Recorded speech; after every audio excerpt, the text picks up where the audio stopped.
There's a moment. Most people who've been betrayed can tell you exactly what that moment felt like. Not when they found out, not the confrontation, not even the phone call after, the moment before, when everything still felt fine, when you still believed that the work you'd put in, the late nights, the weekends, was building something that belonged to you. Marcus had that moment. It was a Tuesday. The boardroom was full. His slides were up on the screen. His words, his numbers, his research, his pitch. And the man standing at the front of that room, taking the applause, wasn't Marcus. Stay with me.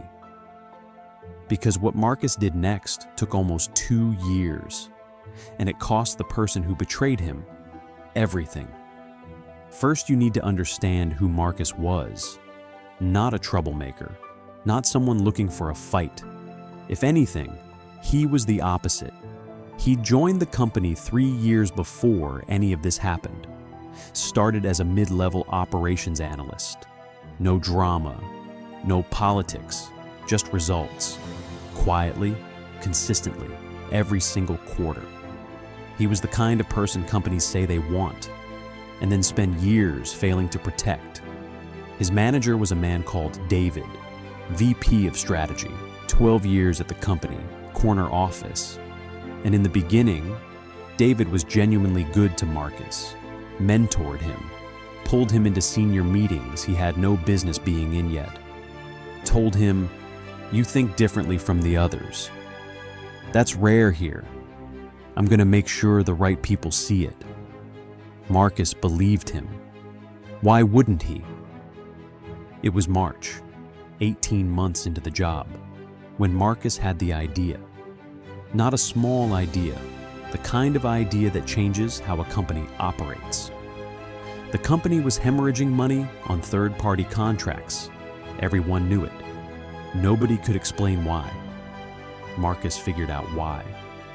He spent 4 months building a proposal, on his own time, evenings, weekends, early mornings before anyone else arrived. A complete restructuring of the vendor relationship model, new contract tiers, new performance benchmarks. A phased rollout plan that any department could follow. Conservative estimates put the savings at $1.8 million in year 1, closer to $2.3 by year 3. He called it the Axon Efficiency Framework. And when he finally showed it to David, David went quiet, which Marcus read as impressed. David said, "Marcus, this is exceptional work. Leave it with me. I want to think about the best way to present this upstairs." Marcus said, of course, he trusted the man. He sent David every file, every version, every spreadsheet, every supporting document. And then David went quiet for 6 weeks. 6 weeks of almost nothing. A few short replies. Still working on timing. Not the right moment yet. Trust the process, Marcus. And Marcus was patient, because David had always come through before. But here's what David was actually doing in those 6 weeks. He wasn't refining the proposal. He wasn't preparing the board. He was removing Marcus's name from every single document. And Marcus had no idea. Because that's the thing about this kind of betrayal. The person doing it is always very careful about what you're not allowed to see. Keep that in mind, because what happens next changes everything. It was a Thursday morning when Marcus saw the calendar invite. Board meeting, senior leadership only. He wasn't on the list, which was strange because the agenda item was called Operational Efficiency Initiative. His words, his title. He messaged David immediately. "Hey, is this the proposal we've been working on? Should I be there to present?" David replied in 4 minutes. "All good, Marcus. This is just a preliminary conversation. Your time to shine will come." Marcus sat with that for a moment. Then he did something he would later describe as the most important decision he ever made.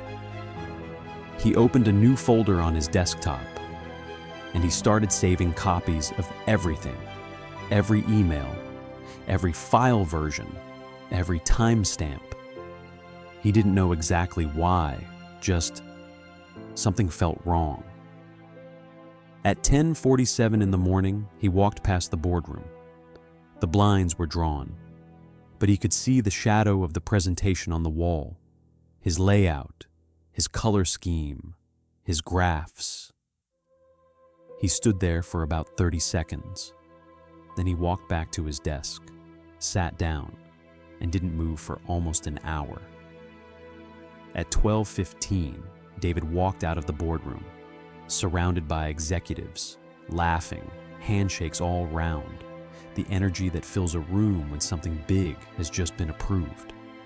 David walked past Marcus's desk, made eye contact, gave him a small nod, the kind of nod that says, later. He never stopped walking. That afternoon, Marcus got a company-wide email. Subject line: exciting strategic update from David Hargreaves, VP Strategy. He opened it. It was a summary of the board presentation, the Axon Efficiency Framework, projected savings, implementation timeline, word for word, what Marcus had written. David's name was in it 17 times. Marcus's name wasn't there once, not in the body, not in the footnotes, not in the credits, nowhere. And then he got to the last line. I am proud to lead this initiative and deliver real results for our company. I am proud to lead. Marcus told me he read that line 3 times. Not because he didn't understand it, because he needed to be completely sure about what he was going to do next. He went home that evening. He didn't confront David, didn't send an angry email, didn't post anything. He went home, opened his laptop, and began building a case. Because Marcus had spent enough years in operations to understand one thing: emotion is noise. Evidence is the weapon. And he had 3 years of evidence. In the 2 weeks that followed, David received a commendation from the CEO. The proposal was greenlit with full budget. A cross-departmental task force was formed, with David named as lead, and Marcus was assigned to the task force, not as a strategist, not as the person who built the thing, as a supporting analyst. That was the moment Marcus understood this wasn't a miscommunication. This was a plan. David had used him completely and positioned Marcus just close enough to the project to look included, but far enough from the credit to be invisible. Here's the part most people in Marcus's position get wrong. They react too fast, they confront, they escalate, they show their hand before their hand is full. Marcus didn't do any of that, because Marcus had one thing David had badly underestimated: patience.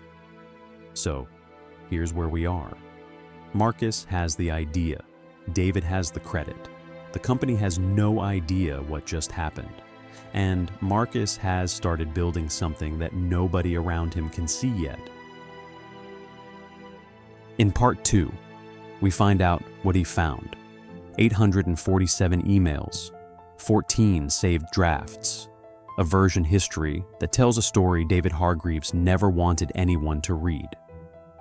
And we find out that HR already knew, not everything, but enough. Enough that what they chose to do next wasn't incompetence. It was a decision. Part 2 is already on the channel. If you want to see how Marcus turned 800 emails into the thing that ended David's career, it's waiting for you. And if you've ever been in a room where someone took credit for your work, drop a number in the comments. 1, if it happened once.